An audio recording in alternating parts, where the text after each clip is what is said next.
Assalamualaikum warahmatullahi wabarakatuh. Bismillahirrahmanirrahim. Tabarakalladzi nazzala al-furqana ala 'abdihi liyakuna lil 'alamin nadhira.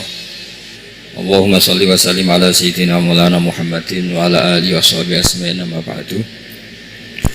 Yang sangat kula hormati ya, teman Bapak kawula Kiai Haji Masbuhin Faqih, yang terhormat Kiai Haji Roba Maksum, yang terhormat Kiai Haji DRS Abdus Salam MM selaku Rektor Inkafa, semua teman-teman dosen hadirin sedanten ingkang kula hormati, mahasiswa-mahasiswi yang sangat saya hormati. Tadi sudah dikatakan oleh MC, di antara alasan saya datang karena bapak saya ini temannya Kiai Masbuhin. Itu salah ya. Memang bukan diantara ya, karena itu memang. Kalau diantara ini sembrono ya. Karena kalau saya datang karena kalian itu dosa besar ya. Saya ini di rumah punya ibu sudah sepuh, punya pondok, artinya saya punya kewajiban. Secara fikih kewajiban itu hanya bisa digugurkan oleh wajibun a'dhamu minhu, oleh kewajiban yang lebih apa? Besar. Kayaknya kalau mahasiswa-mahasiswa di sini tidak cukup untuk mengganti kewajiban itu. Sehingga saya berkali-kali memaklumatkan diri, yang undang saya nggak pernah sepuh itu dosa. Karena menggugurkan kewajiban yang lebih apa? Besar. Jadi teorinya gampang. Kalau ngundang sampean itu mesti boleh karena nggak punya kewajiban.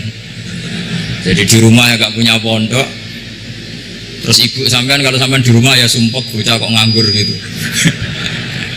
Jadi fikih itu harus jelas. Saya ini pengagum fikih. Jadi saya di rumah punya ibu, saya ulang lagi, sepuh, butuh perhatian saya dan saudara-saudara saya punya pesantren, sehingga artinya punya kewajiban. Ini sekaligus maklumat bagi yang ingin undang supaya ngukur dosa ndak yang undang Gus Wahab itu. Bukan kebaikan atau enggak, tapi dosa apa enggak gitu. Artinya yang bisa menggugurkan kewajiban secara fikih itu hanya kewajiban yang lebih apa? Besar. Kayaknya tidak akan terjadi kecuali temannya bapak saya atau pernah guru-gurunya guru saya. Misalnya Lirboyo, nanti Saban ngundang saya dua. Nah begini ya, ini kan abahnya Kiai Masbuhin juga namanya Faqih, gurunya juga Kiai Abdul Faqih. Saya berharap anak-anak Inkafa ini nekuni utamanya itu fikih. Fikih itu penting sekali. Kata Sayyid Ali yang Shahibu Simtid Durar itu, wabihi qiwamus syariah, yang bisa mengawal syariat itu hanya fikih. Fikih itu ya kalau yang paling gampang untuk kita misalnya punya Fathul Qorib, Fathul Mu'in, Fathul Wahab. Tapi yang faham betul, pasti fahammu itu ngelotok setengah hafal. Jangan bawa kitabnya tok, sementing sekian semester terus selesai. Itu sama-sama dosa, itu dosanya ya dosa, mahasiswanya juga dosa. Nah, karena sudah terlanjur sarjana agama, ternyata nggak bisa, itu kan mendingan tidak sarjana agama. Itu saat tak cerita sama Kiai Roba, itu ada fatwa kiai juga wali. Suatu saat ada penyanyi dangdut top terkenal di Indonesia itu nyanyi dangdut. Ya penyanyi ya dai, entah itu hakikat entah majis tidak tahu. Itu kiai itu fatwanya lucu. Kalau kamu datangi dia pas main dangdut masih saya beri izin. Tapi kalau datangi dia pas pengajian itu tak larang kan santrinya jadi iskal. Ini pas pengajian dilarang, pas dangdutan kok malah dapat izin. Tapi bukan berarti halal ya, dapat izin. Dapat izin kan potensinya bisa karena dilarang lah ya tetap belerot. Terus suatu saat si santri ini setengah wali, tidak wali tapi setengah. Lama-lama itu memahami gurunya, ternyata sirinya begini. Kalau seorang penyanyi yang tidak pernah ngaji kemudian ngomong agama, itu potensinya itu fadollu wa adollu, sesat dan menyesatkan. Tapi kalau dia sedang nyanyi dangdut, penyanyinya cowok, sama jangan bayangkan dangdut putri, enggak, itu cowok sudah tua lagi. Jadi potensi halalnya ada lah maksudnya untuk, tapi tidak alat musiknya, orangnya. Tapi kalau dia nyanyi itu paling dosanya hanya nyanyi. Saya ulang lagi ya. Murid tadi akhirnya paham kalau datangi pengajian itu artinya ikrar kalau dia seorang dai atau seorang yang layak ngomong apa? Agama. Itu lebih bahaya karena kita santri, apalagi kita doktor atau MM terus ngekrori orang yang nggak jelas asal usulnya. Tapi kalau nyanyi kan nyanyi saja, sehingga itu menjadi fikih. Bahaya terbesar dalam fikih adalah apa? Mengkaji fikih tidak dari ahlinya. Ya saya ulang lagi ya, mengkaji fikih tidak dari apa? Ahlinya. Nah kenapa demikian? Begini, saya beri contoh. Ilmu fikih itu tentu pertama dari Rasulullah SAW, kemudian bersanad sampai kita atau kita sampai Rasulullah. Itu ngalami sekian ijtihad yang tidak mudah. Saya beri sekian contoh. Dulu Imam Syafi'i itu sukanya sama guru yang miskin, ya karena rata-rata santri juga miskin, jadi mesti ngidolakan guru yang miskin, karena sesama miskin ini harus berkoalisi. Tapi akhirnya gurunya Imam Syafi'i itu miskin sekali, namanya Muslim bin Khalid Az-Zanji itu miskin, Sufyan As-Sauri miskin, Sufyan bin Uyainah miskin. Setelah ngaji di Medina itu Imam Malik itu kaya, pas itu Imam Malik sudah kaya. Setiap ketemu Imam Syafi'i dikasih uang, sampai ketika Imam Malik itu bilang, kamu sudah alim, ilmu saya sudah habis, kamu ngaji sama yang lain. Sama siapa? Kata Imam Malik, orang yang sealim saya sudah meninggal, namanya Abu Hanifah, tapi dia punya murid namanya Muhammad bin Hasan Asy-Syaibani, kamu ke sana. Terus Imam Malik datang ke Baki. Dulu Baki itu pasar rental, ya Grab lah kira-kira sekarang itu. Mengumumkan siapa kafilah yang mau ke Irak. Kita ya Imam Malik, dibayari sama Imam Malik, ini yang antar ke Irak, ke Muhammad bin Hasan Asy-Syaibani. Imam Malik mulai ngeper, guru saya yang miskin tidak pernah nyangoni, guru-guru saya yang kaya sering nyangoni. Mulai memasalahkan kiai miskin gitu, kira-kira seperti itu, mulai masalah gitu. Setelah datang ke Irak di Muhammad bin Hasan Asy-Syaibani itu si Muhammad bin Hasan Asy-Syaibani itu kalau ngitung uang itu di meja tamu. Jadi punya emas lantaan, punya uang, kira-kira kalau Indonesia punya rupiah, punya dolar, dihitung itu di ruang tamu. Kata Imam Syafi'i, saya dengan Imam Malik saja nggak serk, ini lebih kedonyan lagi kiai. Ngitung uang itu di ruang tamu. Terus akhirnya si Muhammad bin Hasan Asy-Syaibani ini ahlul usul, dia pakar usul. Kamu heran sama saya? Iya, kiai kok kedonyan, dia ngomong ya. Tapi kata Muhammad bin Hasan Asy-Syaibani, kalau kiai tidak boleh kaya, kita kayak wong fasik, ben gue demenan, gue mabuk. Oh jangan, nanti dipakai maksiat. Penjenengan mawon kersane digetokan, berarti kiai oleh sugih, mun pun angsal-angsal. Semenjak itu jadi satu fikih bagi Imam Syafi'i. Ternyata kalau mengharamkan kiai sugih berarti membolehkan yang fasik sugih. Kalau yang fasik sugih bisa dipakai i'anah alal maksiat. Semenjak itu mindset pikiran Imam Syafi'i rubah. Saking rubahnya sampai beliau berpendapat orang bisa beli Alphard, kok beli carry itu haram. Bisa jadi bupati kayak Pak Roba, jadi RT haram. Pokoknya gitu. Bisa keren kayak Gus Bak, kok jadi orang pendengar haram. Pokoknya haram terus. Karena dalil beliau al-Islam ya'lu wa la ilaha illallah. Coba sampean ridho misalnya jadi orang Gresik dipimpin orang yang nggak sholat, ridho ndak? Ndak. Atau sholat tapi nggak bisa ngaji, ridho ndak? Ketika yang bisa ngaji berpotensi jadi buba, terus keterusan. Karena Imam Syafi'i keterusan, ya umatnya keterusan. Akhirnya orang-orang Syafi'i itu politikus rata-rata. Ya, makanya sama jangan kaget sama Baroba. Kakak saya wakil bupati dulu. Putranya Mbah Mun ada yang wakil apa? Gubernur. Dulu Gus Wahid ya menteri agama. Itu asal usul dari perubahan fikih, mindset, cara berpikir Imam siapa? Syafi'i. Jadi dulu itu fikih ditemukan itu jelimet, ada perdebatan. Itu tidak hanya pada level ulama, pada level Nabi pun ada perdebatan. Jadi jangan kira Nabi itu tidak debat, ya debat. Nabi itu asal seangkatan itu mesti debat, termasuk debat dengan malaikat. Jadi kalau perlu ya debat sama apa? Karena malaikat itu kan lugu itu gak iso mikir. Karena kalau malaikat iso mikir bisa jadi rektor. Nanti kasihan Pak Salam itu. Malaikat nggak boleh jadi rektor. Malaikat Israel itu nggak tahu etika. Jadi beliau ketika mau membunuh, mencabut nyawanya Ibrahim, datang, ya Ibrahim, saya ini disuruh nyabut nyawa kamu. Kata Ibrahim, wah kamu itu pasti salah. Kamu tahu saya siapa? Saya ini Khalilur Rahman, kekasih Allah. Masa kekasih membunuh yang dikasih? Ini nggak benar, logika itu nggak benar, pasti kamu salah. Karena Israel itu tidak bisa debat.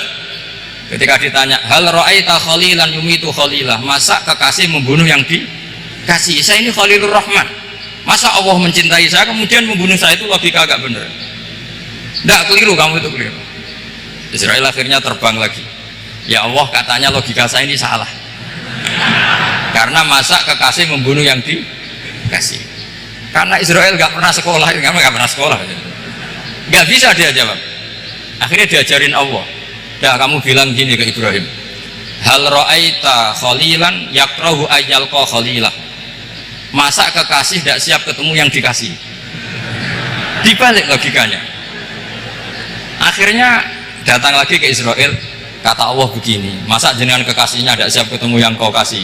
Oh ya oke, mati gak apa-apa. Jadi ilmu itu ngalamin perdebatan. Jadi saya datang murni karena Kiai Mas Buhin, bukan karena MC. Itu dosa besar kalau saya datang karena MC. Karena saya punya kewajiban yang lebih besar. Jadi yang bisa mengalahkan adalah a'dzuma minhu, yang super besar kira-kira. Karena jelas ada riwayat inna min abaril birri silatar rojuli ahla wuddi abi. Ya, inna min abaril birri silatar rojul ahla wuddi abi. Di antara kebaikan yang sangat baik adalah seseorang menyambung teman bapaknya. Padahal sampean kan nggak mungkin teman bapak saya. Teman saya aja nggak mungkin, nggak level apalagi bapak saya kan. Jadi malah mukhal itu. Jadi ilmu itu harus mengalami satu gesekan, karena logika itu bisa dibalik. Nah, karena ilmu itu mengalami satu gesekan, satu logika yang bisa kayak iya kayak enggak, sehingga jargon di dunia ijtihad itu begini, ra'yuna shawabun yahtamilul khata' wa ra'yuka khata'un yahtamilus shawab. Pendapat saya benar tapi mungkin salah, tapi pendapat kamu taruhannya salah dulu tapi yang mungkin benar. Jadi mustahid, kalau ketemu mustahid itu lucu ngomongnya itu, ra'yuna shawabun yahtamilul khata', pendapat saya tarifnya benar dulu tapi yang mungkin salah. Kalau pendapat kamu salah tapi ya mungkin benar, atau mungkin bisa salah, ya tidak tahu, pokoknya mungkin benar. Nah, kenapa demikian? Begini, di luar masalah tauhid, seorang lagi di luar masalah tauhid itu tentu ada masalah-masalah yang sifatnya ijtihadiyah. Ya, saya ulang lagi, yang sifatnya apa? Ijtihadiyah. Dan ijtihadiyah ini nggak pernah selesai, karena muqtadul hal, konteks kesejarahan maupun konteks kesempatan itu tidak sama. Dulu kiai-kiai itu ngaramkan dasi, ngaramkan celana, karena yang celananan yang dasinan itu penjajah. Jika mantasabbaha biqaumin fahuwa apa? Minhu. Tapi lama-lama kiai-kiai itu ya pakai dasi, pakai celana. Ya karena dianggap sudah tidak mantasabbaha apa? Biqaumin fahuwa apa? Minhu. Ini ngalami pergeseran. Semua ijtihad itu mengalami pergeseran. Lalu pertanyaannya begini, lalu ijtihad apa Gus yang permanen? Yang permanen itu ya ijtihad dengan alatul ijtihad, dengan alat-alat apa? Ijtihad. Saya beri contoh misalnya begini, Nabi Musa itu yang mengalami ijtihad. Kata beliau, karena kangen Allah, itu ingin melihat Allah, karena kangen. Rabbi arini anzur ilai, qala lan tarani walakin anzur ilal jabal. Ya sudah, namanya orang kangen ya ingin melihat, ya sudah gitu aja. Sehingga ahli ilmu kalam itu berdebat.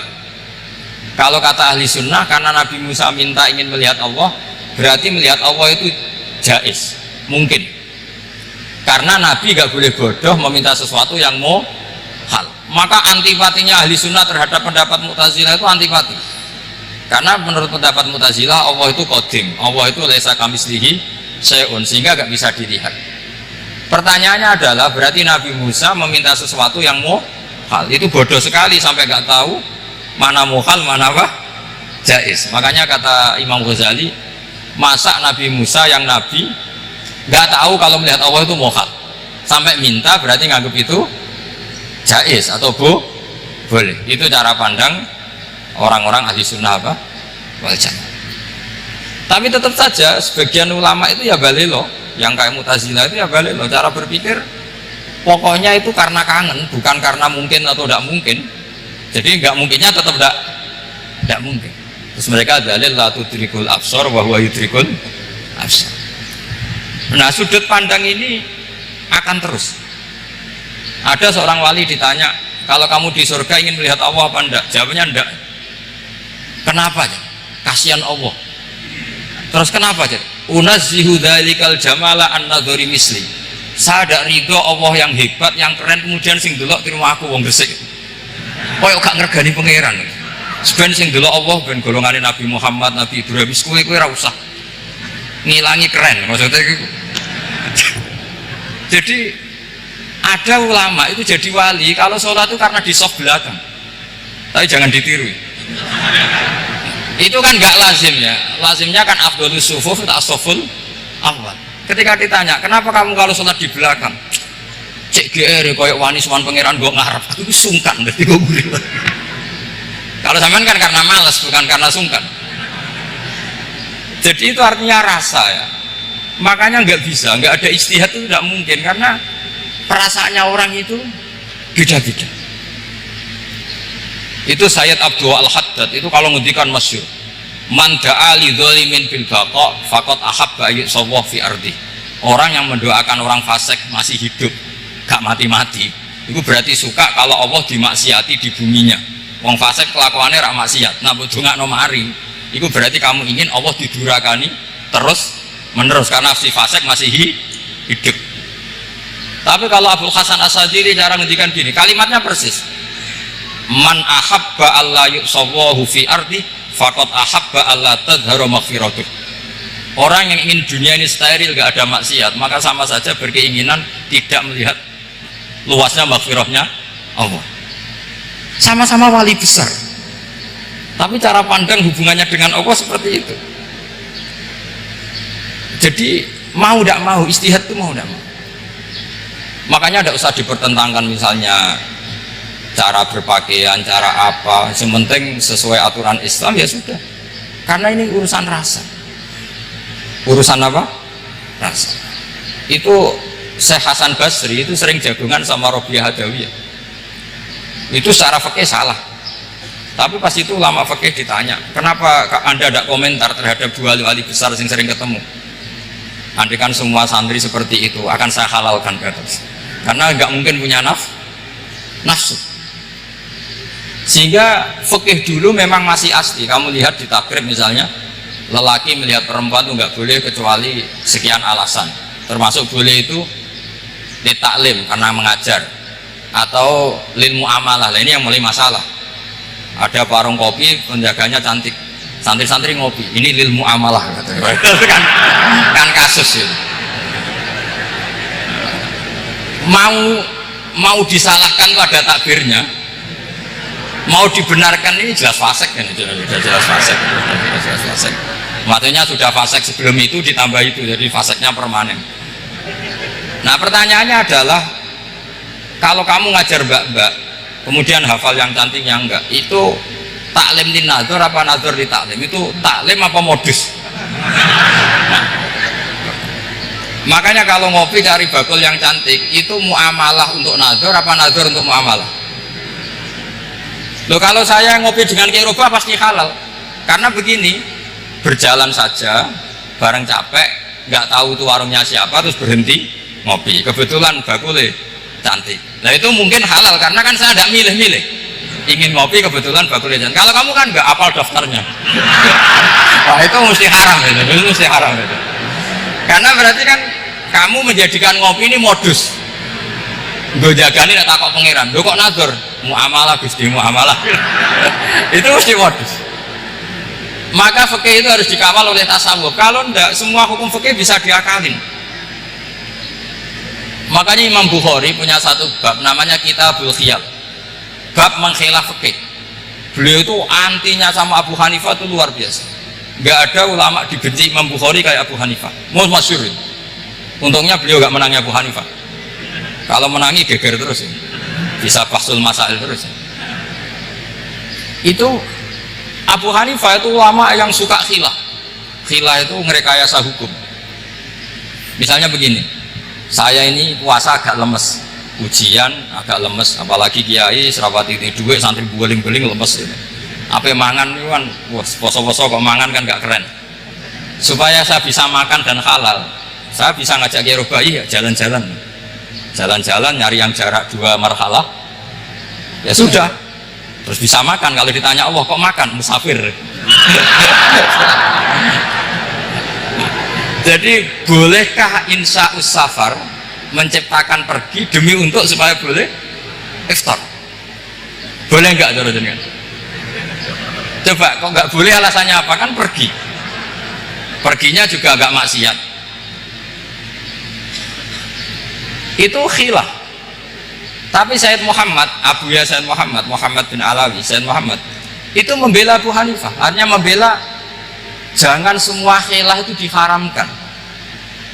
Karena itu cara, saya ulang lagi, karena itu cara untuk mengawal bahwa hukum Allah itu luas.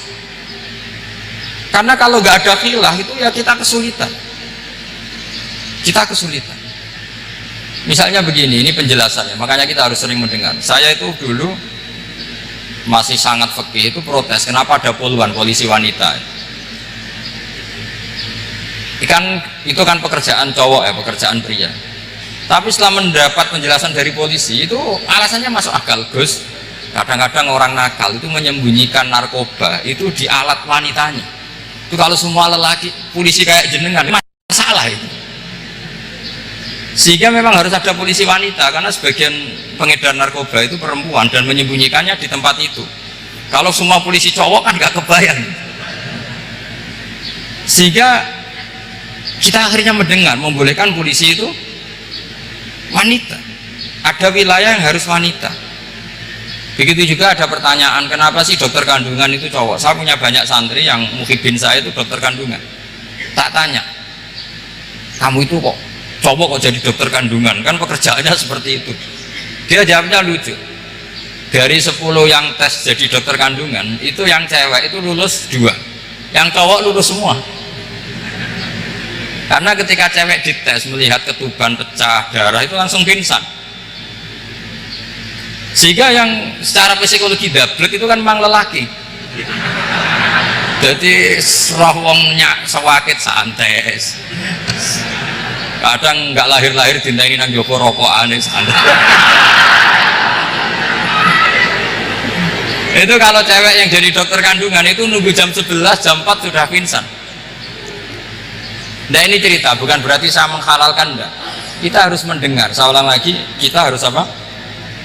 Dan itu setelah mendengar itu nanti jadi disiplin ilmu, yaitu namanya fikih. Saya berkali-kali cerita di mana-mana cerita, fikih itu harus dievaluasi, karena ini masalah furu'iyah. Saya berkali-kali cerita di mana-mana cerita. Hukum berteman orang fasik gimana? Pasti orang jawab haram karena takut ketularan orang fasik. Tapi kalau dibalik, hukumnya bina orang fasik gimana? Ya baik, umatnya Nabi bisa bina kalau berteman. Kamu bisa bina orang fasik tanpa berteman? Gak bisa. Jadi kalau dibalik, hukum berteman orang fasik gimana? Haram. Hukumnya bina orang fasik baik, bisa bina kalau berteman. Berarti berteman orang fasik ya terus nanti pada level lapangan sih gampang. Kalau yang soleh membina yang fasik dan yang fasik ketularan yang soleh, maka ternyata baik. Kalau yang soleh ketularan fasik ya berarti ternyata buruk. Tapi kan hukum masa nunggu kenyataan, kan jadi ya hukum. Di mana-mana hukum itu kan ada asumsi, karena ini masalah ijtihad. Nah itu yang dilakukan para ulama kita. Jadi sampean harus mengkaji fikih secara detail, karena tidak hanya kita yang khilaf. nabi-nabi juga khilaf dalam menentukan dakwah ilallah. Wali-wali kita kayak Abdul Hasan Asyadili sama Sayyid Abdul Al-Haddad itu juga khilaf. Imam Ghazali ya khilaf. Imam Suyuti itu kalau ketemu Al-Qastolani itu saling nggak nanya, saking nggak cocoknya, masyhur itu. Jadi ulama ya ora cocok. Bedanya nak saiki perkara partai. Kalau orang dulu enggak, karena pakai asumsi, karena memang susah. Dan misalnya memang tak beri yang enggak, misalnya ada orang rukuk kemudian ngentut, itu sholatnya batal apa enggak jawab saja. Enggak, orang sholat kemudian pas rukuk kentut atau kelihatan auratnya, sholatnya batal apa enggak? Batal. Lah itu keliru nih sampean, itu salah dosennya mesti itu. Pertanyaannya gini, yang dikatakan sholat itu kan akwalun wa af'alun muftatahatun bitakbir muftatamatun bitaslim. Lalu ketika sampai rukuk apa sudah namanya sholat? Jika kamu katakan batal, namanya sholat aja belum kok sudah kamu katakan batal.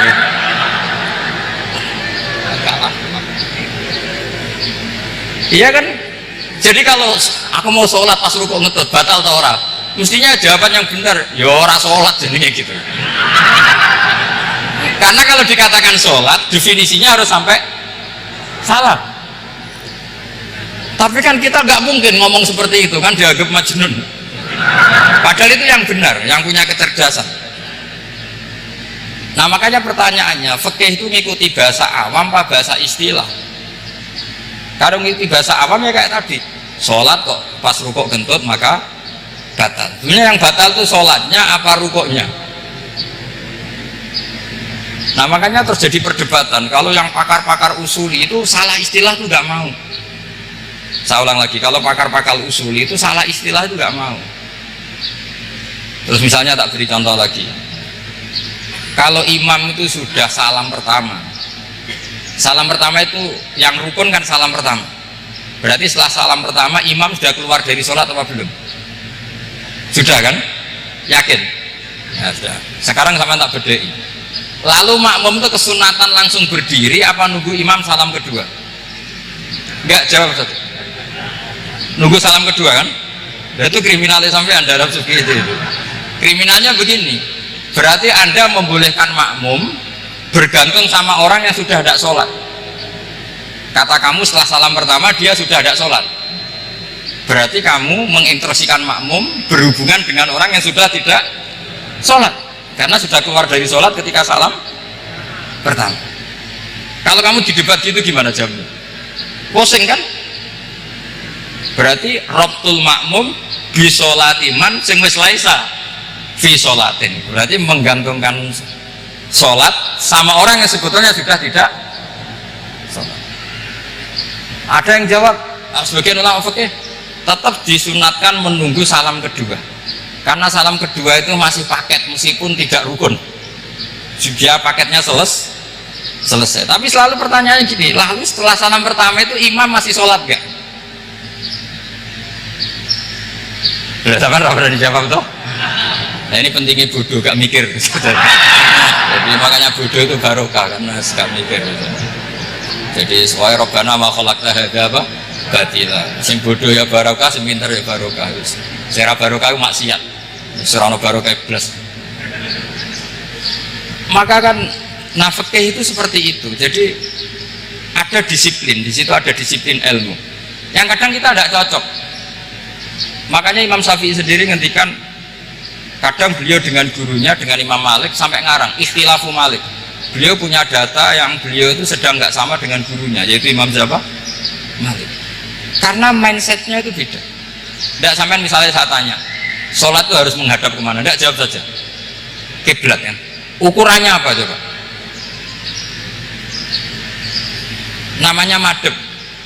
Wajah apa dada? Imam Syafi'i milihnya dada. Sekarang praktekkan dalam dialog keseharian. Saya jagungan sama Kiai Roba seperti ini, terus wajah saya begini, madhep enggak? Nah itu masalah. Terus pertanyaannya, madhep dengan dada itu fi sholat apa fil qiyam?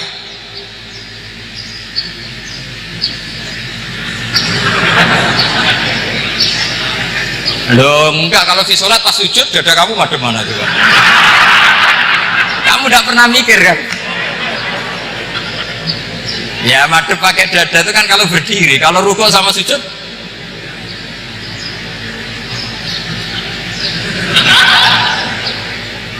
loh itu ulama itu jelimet gitu. Makanya jarang yang menekuni profesi ulama itu, karena menekuni proposal banyak, karena memang susah. Jadi ulama itu orang yang cara berpikir sudah aneh, sehingga mereka detail. Maksudnya menghadap itu apa ukurannya? Ukurannya kalau berdiri ya dada, tapi nggak bisa kamu katakan atawajuh bisodri aturan dalam sholat, fikuli sholat. Pertanyaannya lah kalau rukuk sama sujud, dadanya menghadap kemana coba? Maka itu ilmu yang sudah jelimet. Nah ulama usul fikih, ulama yang nggak mau salah per detail hukum. Sehingga menurut Imam Rafi'i, misalnya kalau beliau ditanya sujud itu gimana ya, asal watul jabhah ya sujud. Tapi kalau menurut Imam Nawawi harus melibatkan 7 apa? Anggota, yaitu al jabhah, wal yaden, wal rukbaten, wal qadamain.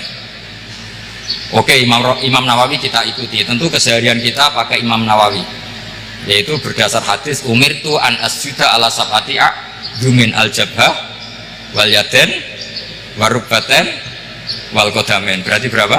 7. Tapi pernah saya cek di kitab karangannya Imam Syafi'i, ketika beliau ngendikan saya suka kalau orang sujud itu melibatkan 7 anggota berdasar hadis ini. Tapi kata beliau wayah tamilu, dan bisa saja sujud yang watul jabhah itu sudah cukup. Terus kata Imam Syafi'i, limadha, karena Nabi ketika sujud itu hanya ngendikan begini, sajadalaka wajhi wa sam'i wa basori. Gak ada di hadis wayadi wa rubati wa qadami. Ya sudah, akhirnya nah itu sudut pandang. Terus gugatan kedua begini, ada orang muslim yang sujud sama berhala. Untuk menjadi murtad itu harus 7 anggota apa cukup watul jabhah alal ardi? Untuk sah menjadi murtad itu, untuk sah menjadi murtad cukup watul jabhah alal ardi harus 7 anggota untuk keabsahan murtadnya itu. Tidak jawab. Makanya ini tugas dosen-dosen ini meminterkan ini, karena namanya sudah faqih. Faqih itu ahli fikih yang detail, namanya faqih. Kalau ini mutafaqih. Jadi bukan tafakuha tapi tafakuha, kayak tamarodo. Jadi wazannya nanti itu wal idhari ma laysa fil waqi'. Jadi ini bukan gojlok, ini memang marah saya ini. Jadi kalau sudah pakai gelar faqih harus faqih betul. Karena ilmu fikih itu sebetulnya gampang. Sampai kalau ngaji i'anah itu kelihatan fikih itu gampang karena ada logika yang terbangun. Misalnya begini, orang kalau tawaf itu disuruh agak jauh dari Ka'bah, jangan sampai nginjak sadarwan, karena sadarwan itu pondasi itu ikut Ka'bah. Kenapa begitu? Ya jenenge ra muteri Ka'bah, itu Ka'bah. Jadi sebenarnya sederhana logikanya. Sing jenenge muter itu di luar itu kita muter. Nah kalau nginjak pondasinya namanya gak muteri Ka'bah tapi idak Ka'bah. Ya jadi sederhana sebetulnya, ya masuk akal. Jadi fikih itu nggak ada yang iskal, sebetulnya masuk akal. Tapi karena kita nekuni itu tidak serius, maka terus jadi paradok. Saya beri contoh lagi, ini sebagai penghormatan saya sama Ki Mas Bukin, karena ini sudah namanya fakih. Kalau ada ayam jago ditabrak truk, terus kejet-kejet, andai kan dibiarkan pun mesti mati, karena gerakannya sudah harokatul masbuk. Terus kamu sembelih, itu halal apa enggak? Enggak jawab, ayam jago loh. Kalau kamu katakan halal, dia sudah tidak punya hayatun mustaqirah, kehidupan yang permanen. Andai kan kamu biarkan pun 1 menit lagi meninggal. Kejet-kejet kan mau prosedur saja, maksudnya pantasnya mati yo kejet-kejet sih, tapi sebetulnya sudah pasti mati. Maka ini ada 2 ulama. Kalau kata Imam Malik tetap namanya halal karena ruhnya masih di situ, sehingga ketika kita nyembelih ya nyembelih hewan yang hidup. Yang namanya nyembelih itu pokoknya mematikan yang punya roh. Sementara saat itu rohnya masih di situ, meskipun 1 menit lagi pasti mati. Tapi kalau mazhab Syafi'i enggak, ini sudah harokatul madbuh, tidak punya hayatun mustaqir. Sehingga dalam perdebatan ulama fikih itu lucu, kadang ya gampang mangkal no. Misalnya begini, kalau ada anak lahir tidak ada amaratul hayat, nggak nangis, nggak bernafas, sunat disolati apa enggak? Siktun sing layas tahilu walayas, langsung lahir langsung mati, nggak ada amaratul hayat. Nggak tahu mikir tuh. Itu tidak wajib disolati. Alasannya, ya kan memang sholat alal mayit kan tidak pernah hidup. Di mana-mana mayit itu setelah hidup mati. Ini kan tidak pernah hidup. Namanya ya qit'atul lahmin, ya potongan daging itu aja. Jadi kadang fikih diwaca tenan jebule mangkel no. Terus ketika di kitab Minhajul Thalibin itu, kalau kamu keluar mani itu wajib mandi enggak? Wajib kan? Kalau keluar mani inzal itu kan wajib mandi. Nah, kenapa nifas atau wiladah keluar bayi? Kenapa ibu-ibu kalau keluar bayi wajib mandi? Alasannya lucu. Li annal walad maniyun pun akidun. Ini kan wis mani cuma mengkristal. Jadi kadang pakai mangkel. Apa ya? Sembrono itu masuk. Mosok wajib mandi wiladah itu karena apa? Li annal walad maniyun mun akidun. Niku mani sing wis mengkristal. Mani sing wis jelalatan lah, lahir nangis macam-macam. Jadi ternyata karena kenapa fikih butuh alasan? Nyari hadis tentang keluar anak mandi itu nggak ada yang sorry, yang ada adalah tentang inzal, innamal ma' minal. Akhirnya dicari-cari, ternyata walad itu maniyun munakid. Nah ini problem fikih.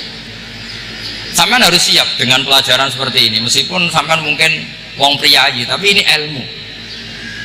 Ya, saya ulang lagi, ini ilmu. Sehingga ulama itu mau tidak mau harus mau mendengar, karena logika yang terbangun itu nunggu kalau mendengar. Kayak tadi malaikat Israel baru sadar, masa kekasih bunuh yang dikasih, masuk akal, iso mikir juga Israel.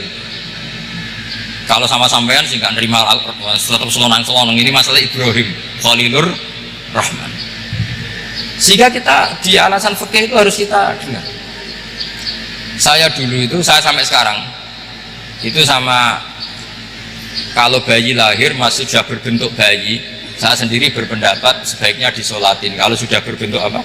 Bayi, meskipun tidak nangis, tidak ada amaratul hayat.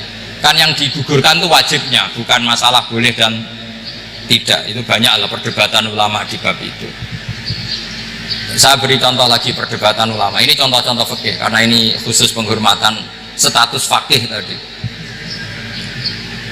Itu kalau ada orang mati, jenazah itu kalau sholat itu kan umumnya jenazah di depan, kita nyolati di belakang.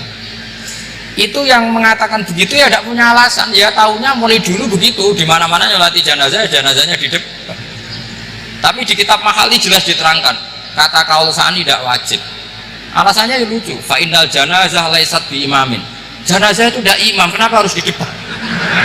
Bukan kacau kan? Lu coba alasannya di depan apa? Dia ada imam. Nah barokahnya fikih itu, sehingga kita melihat di Arab Saudi sekarang itu jenazah kan di belakang, tapi kita tetap nyolati apa? Mayit. Kalau di Arab Saudi musim haji itu jenazahnya di kamar mayit, tapi kita nyolati. Itu satu-satunya takbir ya tadi, fa innal janazah laisat bimanzilatil imam. Tapi jangan praktekkan, nanti dia kepaliran sesat.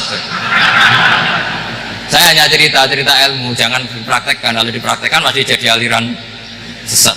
Mono jenazah ning mburi mame kok ngarep aliran sesat. Sebetulnya bukan sesat itu. Uji coba fikih.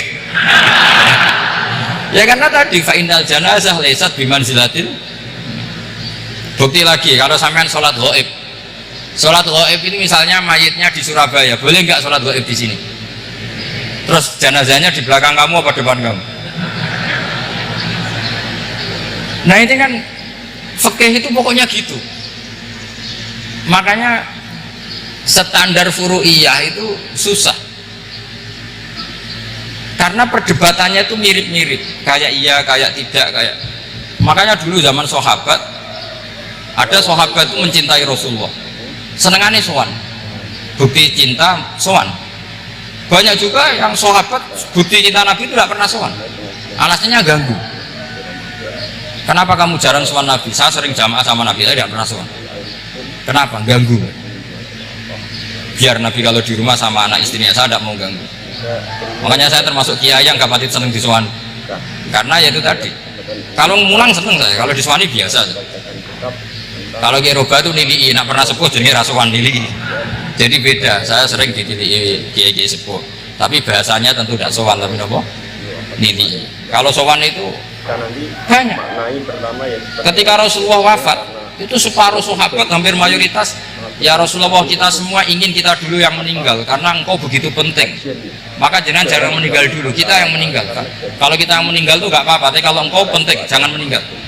Tapi ada saja sahabat, lah tidak seperti itu, saya suka Rasulullah meninggal dulu. Alasannya masuk akal, biar Allah menyaksikan saya kama usaddikuhu hayyan usaddikuhu maitan. Allah biar menyaksikan saya iman kepada Nabi ketika masih hidup, dan saya buktikan setelah mati pun, setelah meninggal pun, setelah wafat pun iman. Jadi ternyata baisnya itu supaya orang tahu bahwa iman kita kepada Nabi itu iman yang super, sehingga ketika beliau sugeng ya kita iman, setelah wafat juga kita iman. Kayak usaddikuhu maitan kama usaddikuhu hayyan, supaya saya mentasdikkan beliau setelah meninggal sebagaimana kita mentasdikkan beliau saat masih hidup. Dan ternyata Allah ridho dengan perkataan sahabat itu. Kenapa Allah ridho? Karena menjadi pelajaran bagi orang-orang yang ditakdir gak menangi Rasulullah SAW. Tetap mereka iman. Jangan kayak setan itu kurang ajar betul kalau iblis. Masyhur itu, iblis itu nangis-nangis dengan Nabi Musa. Iblis itu takutnya sama Allah itu luar biasa, sampai kalah. Iblis itu setiap ketemu malaikat, karena dia ngerti alam gaib, mesti apa itu kamasali syaitani idh qala lil insani kfur falamma kafara qala inni bari'um minka inni akhafu rabbal alamin. Jadi setan iblis itu paling sering bilang inni akhafu rabbal alamin, karena iblis itu tahu surga, tahu neraka, tahu kekuasaannya Allah, jadi takutnya sama Allah luar biasa. Makanya setiap dia mengajarkan kekafiran, setelah orang itu kafir gimana? Inni bari'um minka inni akhafu rabbal alamin. Saking takutnya sama Allah, suatu saat iblis ini datangi Nabi Musa, karena tahu Nabi Musa itu kalimullah, orang yang bisa komunikasi langsung dengan Allah. Ya Musa ya kalimullah, saya ini makhluk, saya takutnya sama Allah luar biasa, tolong rayukan Allah supaya terima tobat saya. Karena dirayu terus lama-lama Nabi Musa bilang, oke, tak rayukan Allah sama Allah, karena Musa kekasihnya ya Allah, iblis punya ingin tobat, tolong dikasih hak tobat. Kata Allah, oke, dia bisa tobat asal mau sujud di makamnya Nabi Adam, karena kesalahannya dia gak mau sujud sama Nabi. Semenang Nabi Musa karena ada cara untuk iblis menjadi tobat. Dikasih tahu sama Nabi Musa, alhamdulillah kamu diterima tobat. Syaratnya apa? Sujud ke kuburannya Nabi Adam. Oh, iblis atau aslinya itu asjuduhu maitan wa qatla asjuduhu hayyan. Zaman uripnya ora gelem kok nek mati. Oh, dasar setan. Zaman uripnya ora gelem mati bukan sujud. Umat maksudnya terus ya sudah terus sampai sekarang akhirnya. Kalau sekarang sudah tidak mungkin lagi karena nggak ada Nabi Musa. Jadi ijtihadnya sahabat melihat wafatnya Rasulullah itu beda-beda, dan ternyata semuanya diridhoni Allah. Karena ternyata yang suka Nabi wafat dulu adalah ingin supaya umat Islam tetap mencintai beliau, iman sama beliau, tasdik sama beliau, sebagaimana tasdik zaman sugeng. Makanya kita harus mencintai guru-guru kita. Uhibbuhu maitan kama uhibbuhu hayyan. Saya sampai sekarang itu yang merasa Mbah Mun itu tidak meninggal. Saya masih merasa kalau bapak saya tidak meninggal, karena kita mencintai beliau-beliau ketika hidup dan ketika wafat itu Karena beliau-beliau sama kita juga seperti itu. Rasulullah itu ketika mendekati wafat, ya bahasa halusnya intakola ila rofiqil a'la. Itu Nabi kalau ngedikan tuh rileks sekali. Hayati khairun lakum wa wafati khairun lakum. Cong aku nak urip ku ya apik. Engko nak aku wis kapundhut ya apik. Fa amma hayati fali asunna lakum asnan. Sebagian riwayat fa innakum tuhadditsuna anni wa uhadditsu ankum. Kalau saya masih hidup, saya bisa mengajarkan kamu sunnah, mengajarkan kamu tradisi-tradisi yang benar. Dan ketika aku mati, ketika aku sudah wafat, maka saya jejer Allah, kata Nabi. Saya berdampingan dengan Allah, maksudnya dekat Allah. Tentu bila kaifin walan bisa. Terus sudah fa'inna amalakum, amal-amal kamu diperlihatkan ke saya. Belum yang saya sudah dekat Allah, kalau amal kamu baik, saya muji Allah. Kalau amal kamu buruk, saya langsung mintakan ampun kepada Allah. Jadi Nabi rileks sekali. Artinya saya hidup bagus karena bisa mengajarkan kamu as-sunan wasyara'i. Kalau saya wafat karena saya dekat Allah, kalau kamu baik saya muji Allah, kalau kamu buruk saya mintakan ampun kepada. Guru-guru kita juga seperti itu. Justru setelah wafat, beliau-beliau punya kesempatan dekat sama Allah, dekat sama al-malail a'la, sehingga mendoakan apa? Kalau beliau ngajar. Nah, terus kata Sayyid Muhammad, biasanya kalau wala taqulu lima yuqtalu fi sabilillahi amwat. Kamu jangan pernah berkeyakinan atau berpendapat atau berkomentar kalau orang-orang yang mati fi sabilillah adalah berstatus apa? Mati, amwat. Bintang Suraya. Terus kata Sayyid Muhammad, hadza li amati syuhada. Ketentuan ini bagi umumnya syuhada. Artinya gini, umumnya syuhada saja tidak berstatus amwat. Apalagi hadza Rasulullah sayyidul syuhada, sayyidul anbiya, sayyidul mursalin, tentu tidak pernah berstatus amwat. Ya saya ulang lagi ya, jadi zaman cara berpikir amat syuhada yang umum saja berstatus hidup, tidak boleh distatuskan amwat. Apalagi Rasulullah itu sayyidus syuhada, sayyidul anbiya, maka status beliau pasti hayyun la yamut, pasti beliau itu hidup tidak. Dan karena beliau itu asfaq, sangat sayang kepada kita, sebagaimana zaman beliau hidup itu sayang kepada kita sampai nangis-nangis minta hak syafaat, maka setelah meninggalkan pun beliau pasti sayang kita dan pasti berusaha supaya kita diampuni oleh Allah Subhanahu wa ta'ala. Sehingga ada sahabat yang tadi berpendapat kalau saya nggak masalah Nabi wafat dulu, supaya Allah menyaksikan saya usaddiquhu maitan kama usaddiquhu hayy. Jadi ini cerita sudut-sudut pandang. Jadi saya mohon kalau mengkaji fikih itu harus detail, minimal takrib itu setengah hafal, supaya konstruksi ilmu itu utuh. Ya sama lagi konstruksi ilmu itu, karena ilmu itu mesti ada yang apa ya, ya rodok setengah salah gitu, tapi di salah ora kena. Nggak sama tak bedai, nak pancen bener langsung tak angkat jadi rektor. Nak bener tuh. Coba rukun sholat pertama itu apa? Rukun sholat pertama. Niat sama berdiri dulu man. Ayo niat dulu baru berdiri, apa berdiri dulu baru niat? Berarti niat sama berdiri dulu mana? Nah, rubah kan? Artinya kita mau bilang tartib urutannya niat berdiri takbir nggak bisa. Yang dikatakan niat itu apa? Qasdus muktaronan bifi'lihi. Berarti niat sama takbir harus bareng apa urutan? Bareng. Terus dengan qiyamnya urutan apa bareng? Bareng apa urutan? Loh, enggak, kalau urutan berarti takbir dulu duduk baru berdiri. Nah maka seperti ini mau tidak mau kita salah, dikatakan tartibnya salah, dikatakan serentak ya salah. Cuma karena kita bodoh gak tahu mikir itu, alhamdulillah kan di situ. Udah coba niat sholat, niat takbir qiyam dulu mana? Niat takbir qiyam dulu mana? Dulu qiyam, nggak ada kitab yang mengatakan arkan sholat awaluha. Oh, jaga kitab kriminal. Makanya ngendikan ulama-ulama di sarah-sarah mau tidak mau sebagian istilah itu tasamu itu Wis digawe gampang kok repot. Apa kok? Karena kita tidak bisa Tahu detailnya. ini langsung menggugat dia. Contohnya Coba misalnya puasa. Bener itu. Puasa Ramadan itu wajib apa? Tapi itu niat nginep no. Kan zaman Rasulullah kan nggak ada Iya. taraf. Sing darani nginep itu umurnya lama apa enggak? Lama kan?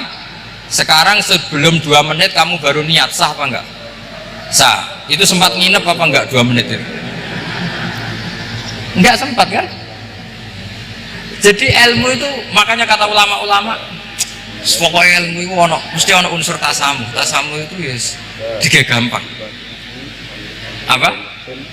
Digawe gampang.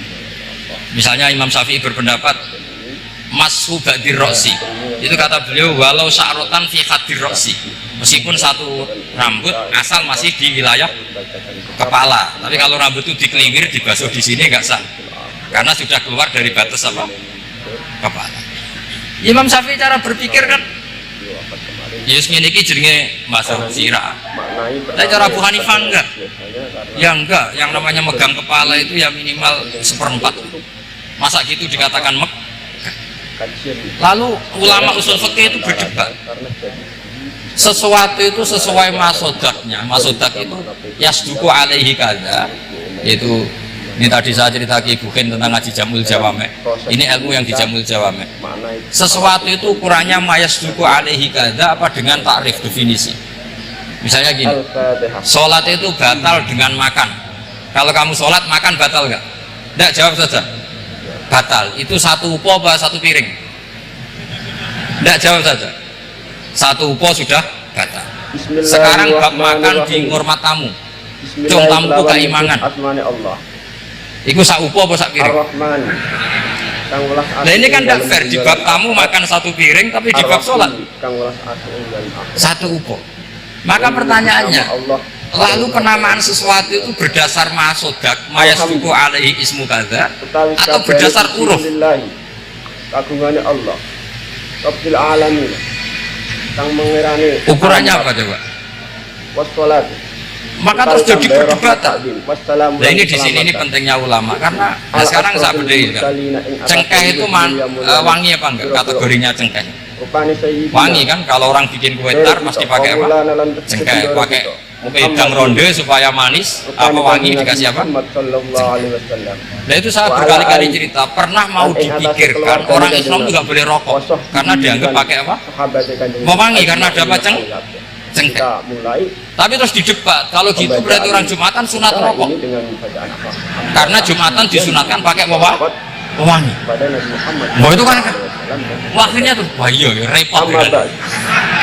Jadi kalau cengkeh kamu kategorikan mewangen, yang orang Islam nggak boleh rokok karena pakai cengkeh yang wangi, konsekuensinya orang Jumatan sunat rokok karena berarti di masjid pakai apa?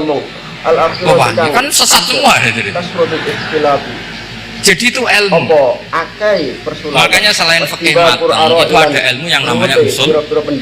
Usul fikih. Usul fikih itu yang teliti.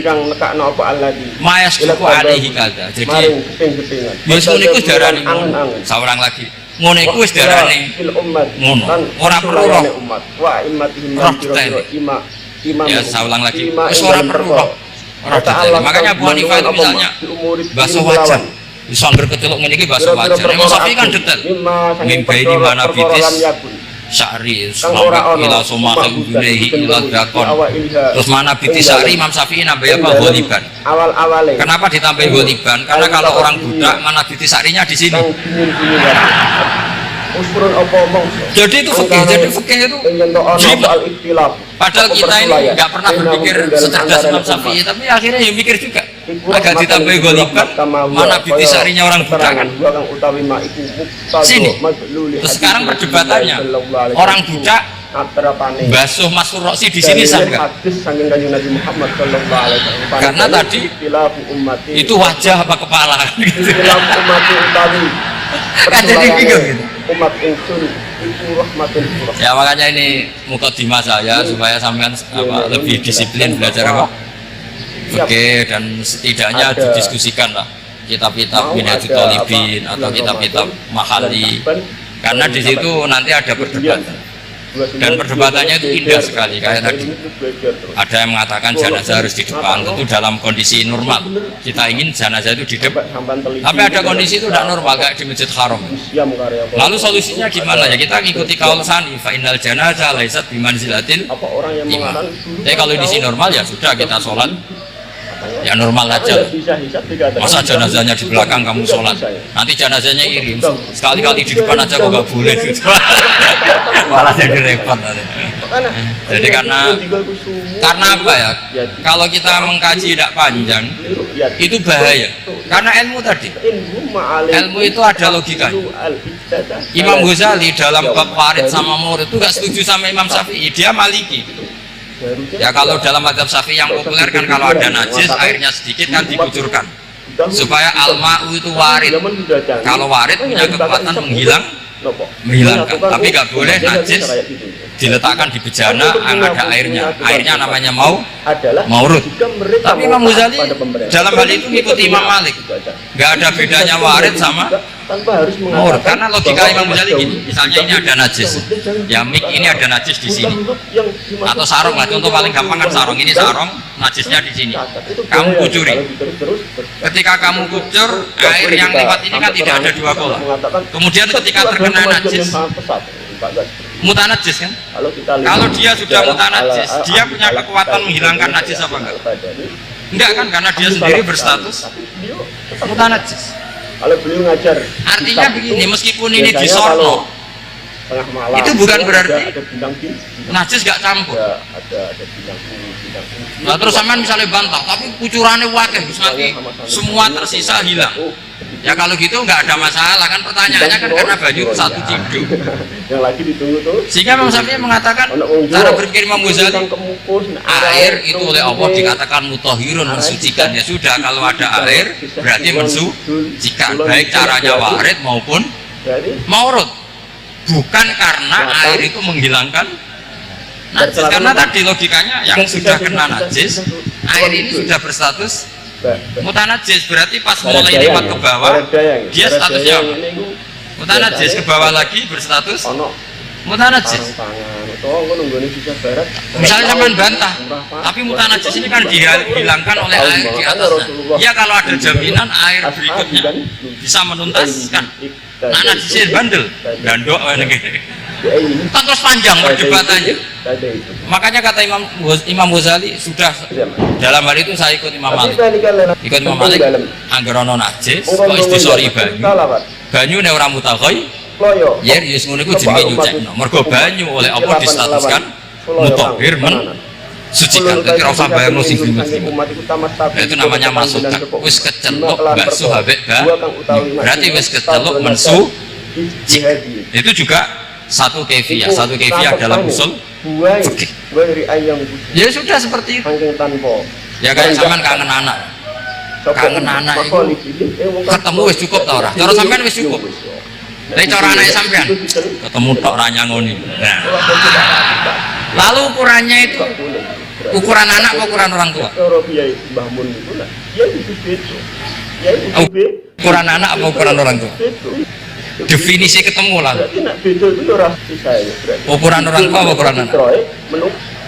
Sama khilafnya ulama ini, terakhir contoh terakhir dari saya.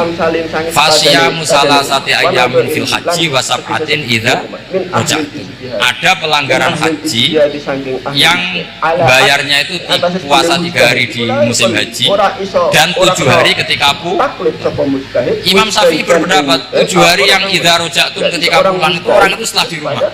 Di mana-mana pulang itu setelah tapi menurut Abu Hanifah enggak, asal sudah balik kanan dari Mekah, dia di perjalanan puasa sudah sah. Karena bagi penduduk Mekah, kalau kamu sudah balik kanan namanya pulang. Seperti ini saya nanti setelah acara saya pulang, pasti Kiai Roba kalau ditanya Gus Bak kemana, sudah pulang. Tapi tanyakan istri saya, fanatiknya kepada Falak, yang nggak bisa Falak memang tetap gunakan. Jadi orang sini kalau saya sudah pamit, sampean bilang saya pulang nggak? Gus Bak kemana, sudah pulang. Tapi tanyakan istri saya, lalu ukurannya ini jenengan apa istri saya? Kalau dalam cerita itu disebutkan bahwa mau nggak mau harus, karena Allah hanya dia bahasa pratin idza raja'tum, dan 7 hari ketika kamu sudah pulang. Ukurannya siapa coba? tok menggolong itu. Ukurannya penduduk Mekah apa keluarganya? Jadi tidak India. Kalau ukurannya penduduk Mekah, asal orang haji sudah cabut, ya disebut. Lagi. Pulang. Apa? Tahu Tapi ini. kalau ukurannya keluarga, asal belum Ya, sampai rumah, itu sholat tarawih. belum disebut. Mulai. Itu wolu. Itu seperti kita dulu ketika era Wesel. Tarawih. Zaman Ki Mas Buken, Ki Roba Mondok, saya kan era Wesel. Angger wong tua sebar ngeposno, anakku wis tak kirimi kan gitu. Wong wis diposno. Tapi masih 3 hari. Dari anaknya durung dikirimi. Bener mana tuh? Ya kira-kira seperti itulah usul fikih. Saya mohon anak-anak Inkafa ini mengkaji itu dengan status fakih. Fakih itu orang yang mutafannin, mutabakhir fil fikih. Itu baru disebut apa? Fakih. Kalau enggak namanya apa? Mutafakih. Itu bukan fakih tapi berpura-pura apa? Berpura-pura ahli fikih. Ya, tentu sekolah ini bukan diciptakan untuk yang berpura-pura fikih, tapi memang benar-benar apa? Fakih. Ya saya kira demikian. Mohon maaf. Assalamualaikum warahmatullahi wabarakatuh. Karena ini maknai pertama ya sepertinya biasanya karena makna kultur di sini sangat penting sekali untuk apa action Ngapunten dumateng para kiai, para gus, antara itu ada para hadirin, hadirat peserta kuliah umum, wabil khusus dumateng narasumber. Sebagaimana kuliah umum ini tidak ada tema, juga tidak ada moderator. Alasannya keranten satu, Al-Fatihah. narasumbernya kiai, mosok kiai diatur suladab. Niki alasan yang nomor 2 sebenarnya. Yang nomor 1 niku sanjange niki 153 dosen Inkafa niki sami ajri dados moderator. Nyebut asmane Allah. Keranten narasumberin nggo julukan. Allah aku ing dalem dunya. Nyuwun izin dateng Kiai Ahmad Bahaudin menawi wonten pertanyaan dari hadirin maupun hadirat dari mahasiswa, mahasiswi Alhamdulillah. diberi kesempatan niki nggih. Kawis kabehane puji. Saderengipun ditutup kalian doa. Nyuwun izin rumiyin keranten narasumber Kiai. Alamin. Kang Nggih, alhamdulillah dipun paringi izin. Monggo. Wassalat. Yang mau bertanya ada 2 mic. Wassalamu dan keselamatan. Pertanyaan boleh disampaikan dengan catatan pertanyaannya harus berbobot. Kalau tidak berbobot mungkin cukup MC yang menjawab. Boleh juga. Wassalamu boleh juga. Lah masa Gus Bahak jauh-jauh dari langsung ke sini, beliau ini kan terkenal di YouTube, di medsos sebagai kiai muda yang alim. Pertanyaannya harus berbobot, jangan memalukan Inkafa. Harus benar-benar fakih, bukan mutafakih.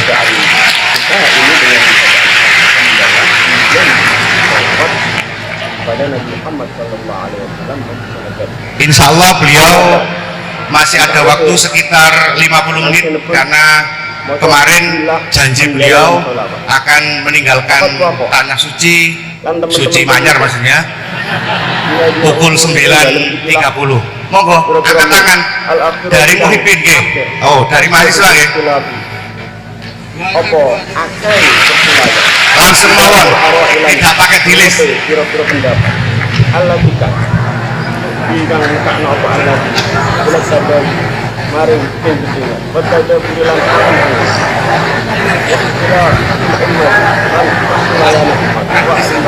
Berdiri saja, berdiri. Imam umat. Imam ing dalam perkara. Kata Allah melawan. Kira-kira perkara aku. Lima sang perkara lam yak. Kang ora ono bukan jember di awal juga ing dalem awal-awale. Al mutabat dina. Kang dini kabeh. Ukurun apa mongso. Anggana Bismillahirrahmanirrahim. Assalamualaikum warahmatullahi wabarakatuh. rahmatan itu rahmat kamawa kaya Langsung saja, ngapunten Gus. Di sini ada beberapa pertanyaan yang agak masih gundul di hati gitu. Saya belum dapat belum dapat jawaban. Yang pertama mengenai dari tadi penjelasan dari Gusti Allah menciptakan hamba di dunia ini, ada yang taat dan ada yang suka bermaksiat gitu. mengenai takdir Allah Subhanahu Wa Taala. Allah menciptakan hamba-hambanya dengan variasi yang berbeda. Kemudian manusia diciptakan dengan dibekali dengan akal untuk membedakan dari setan dan juga malaikat. Kemudian pertanyaan saya, dulu mana Gus antara takdir yang ditentukan oleh Allah atau pilihan akal kita gitu. Begitu intinya. Soalnya kan bukan kalau orang bermaksiat kemudian dulu mana Allah menentukan dia bermaksiat atau akalnya yang memilih untuk bermaksiat. Itu pertanyaan yang pertama. Untuk pertanyaan yang kedua adalah mereka mau taat pada pemerintah. Ngapunten. Untuk pertanyaan yang kedua, intinya kan tadi istihad daripada ulama itu menentukan hukum yang berbeda-beda. Terus kemudian kita sebagai yang hanya tapek saja mengikut, itu bolehkah? Kan dari kata guru saya, kalau hukum fikih itu yang ringan-ringan disebarkan nggak apa-apa. Kalau tapi yang berat-berat dipakai sendiri gitu. Tapi biasanya kan kita kebalikan. Yang ringan-ringan soalnya kita tahu ilmunya, kita yang pakai. Terus kalau ada orang yang tanya, biasanya kita yang kasih yang jawaban yang berat-berat daripada hukum fikih.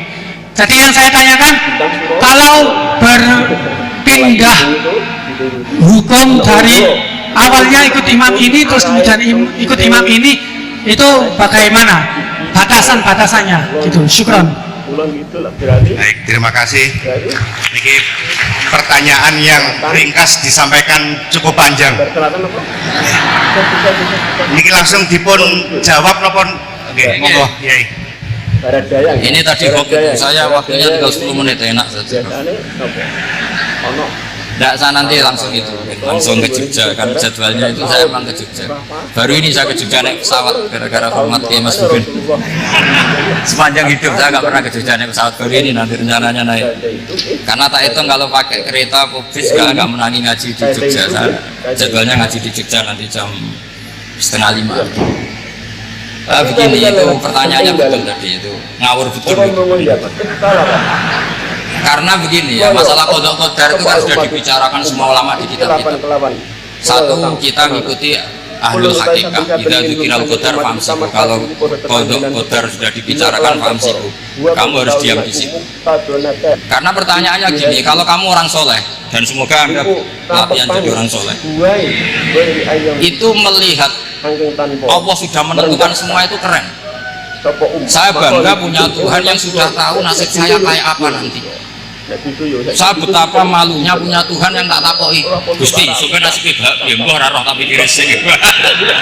Itu kan ngeri betul. Sehingga kalau kamu soleh itu pokoknya bangga kalau Allah sudah tahu apa yang akan terjadi. Nah, soal kepanikan kita kan kadang kok nang wis ngerti aku celaka terus gunanya apa aku sholat, itu kesalahan kita. Kita kecewa kalau sekarang soleh kemudian akhirnya tidak soleh dan akhirnya kita masuk neraka. Kekecewaan ini namanya hadun nafsi, kita hanya mikir diri sendiri. Sebetulnya kalau kita abdan lillah, benar-benar hamba Allah, tetap bangga karena punya Tuhan yang tahu apa yang akan terjadi. Makanya yang dibutuhkan kesalian, untuk ngakoni kodok kodar dibutuhkan kesalian. Kalau enggak kriminal betul. Maka Sayyid Hasan bin Ali, saya hafalkan makalannya. Di antara aturan iman harus iman sama kodok kodar, untuk menunjukkan innahu la yusoburhan wala yuhlabu burhan, kata beliau, supaya kita tahu bahwa Allah itu tidak dimaksiati secara terpaksa.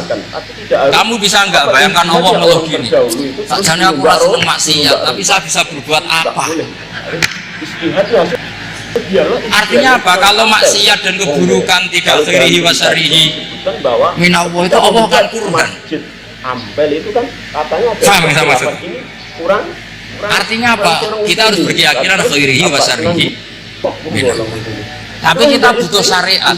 Lalu setiap orang nakal berkelit kersane Allah juga masalah. Maka diteruskan makalah beliau. Waman hammala dzambahu rabbahu faqad fajar.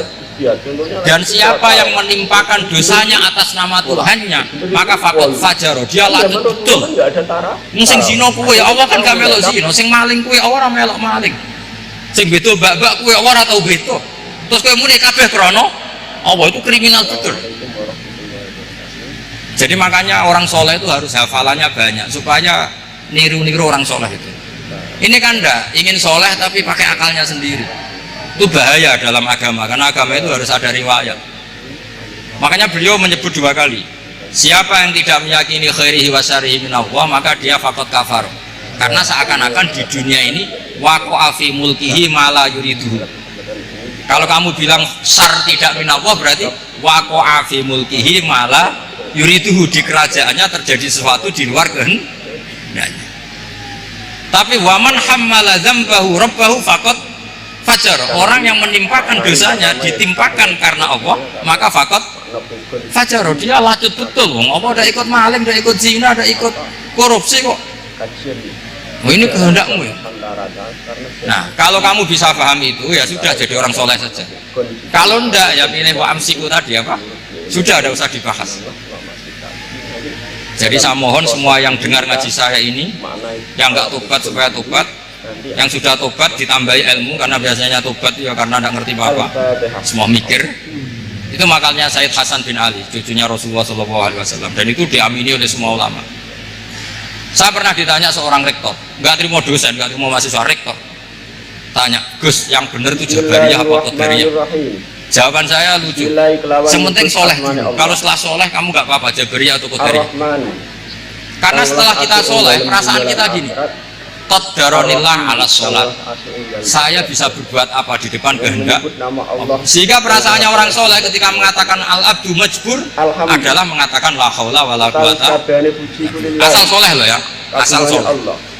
Tapi kalau orang tidak soleh, dijawab apa saja ya brengkel. Umpamanya nanti kira tahu tenang ma Allah. Qadariyah juga sama, ini penting.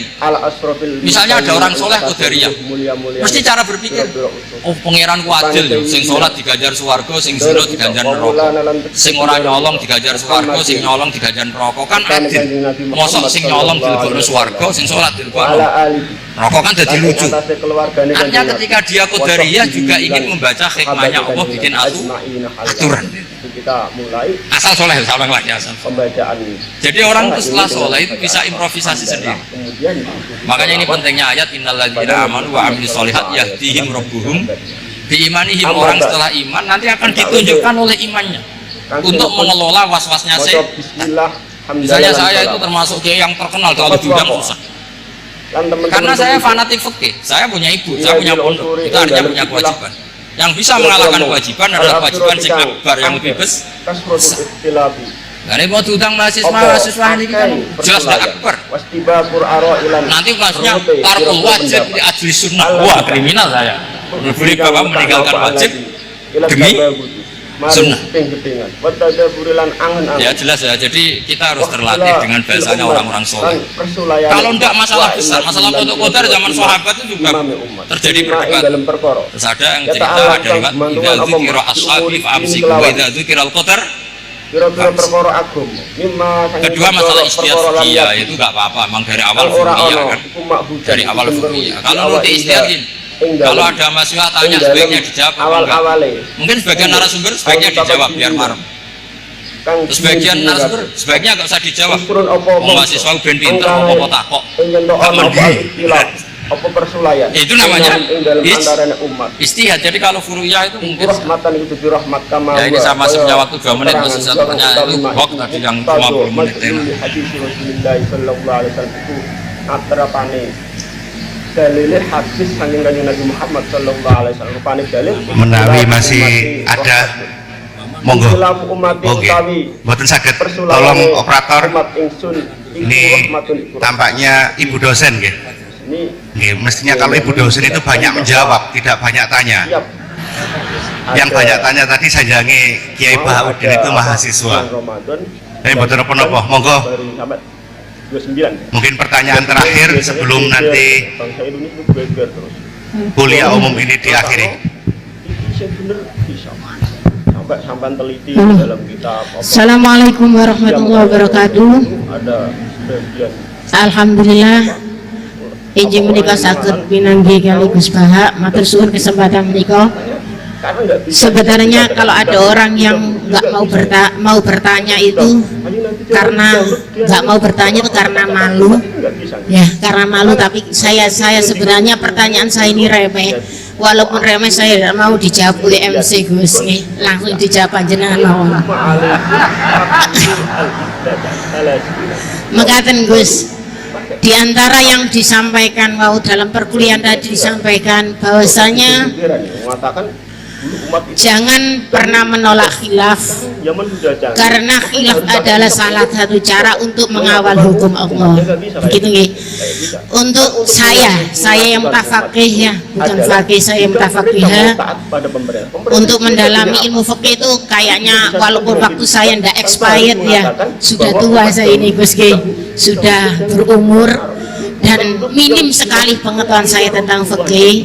Sementara ini yang saya tahu dari bekal mondok saya, dari keluar mondok saya yang saya dapat, kaku-kakune ilmu fikih itu masih fleksibel. Senajan nanti itu mabainal halal wal haram itu tetap saja ada yang menghalalkan, sehingga dalam praktek keseharian saya di kampung itu kalau ada orang tanya, kalau dijawab secara kaku itu kadang-kadang ndak matuk. Tapi saya kasih sekiranya sepengetahuan saya itu bisa untuk menjawab dan menenangkan pertanyaan mereka. Cuma kadang-kadang tindakan saya ini saya yakin pasti nanti panjenengan nyalano nggih. Maksudnya begini, minim literatur, minim belajar, sehingga yang saya gandoli untuk menjawab orang bagaimana hukumnya ini, bagaimana hukumnya itu, ya sekedar saya jawab boleh saja, boleh. Sekiranya pertanyaan itu tidak dalam koridor sing syarat pasti itu, misalkan bagaimana hukum meninggalkan sholat, tidak. Semisal hukum-hukum yang kadang-kadang kita itu fikih itu kalau di pondok itu kayaknya kok dinamis ya. Pertanyaannya guru ke murid bertanya, guru menjawab. Tapi kalau kampung tuh kok ruwet ya Gus ya. Maksudnya kok banyak ya kayak memang logis, tapi kita itu dulu kenapa tidak berpikir logis? Sering kadang-kadang pertanyaan itu remeh. Bagaimana kalau saya tidak bisa sholat? Kalau saya tidak doa kunut, ya enggak apa-apa lah Bu. Yang penting sebisanya. Kalau saya tidak bisa apa-apa, akhirnya apakah saya hanya berdoa dengan alif gitu aja, satu huruf itu apa saja? Saya menjawabnya yang sulit Gus. Akhirnya saya jawab, boleh daripada gak sholat Gus ngoten. Nah, pokoknya kalau kita bicara masalah fikih itu luas, karena fikih itu suatu disiplin ilmu yang sudah melalui proses ijtihad. Kita itu menerimanya secara instan. Di hari ini orang yang mau beristihad silakan beristihad, tapi saya tidak mampu untuk itu Gus. Jadi saya berbahan apa yang saya dapat dari pondok, yang kemudian itu akan mengalami banyak hal yang ruwet. Walaupun kampung saya itu kampung yang primitif, justru orang-orang kampung awam itu pertanyaannya yang sering mengecoh kita. Tapi kalau kita hidup di kampung yang orang-orangnya itu Pertanyaannya Ibu yang terhormat, gitu ya.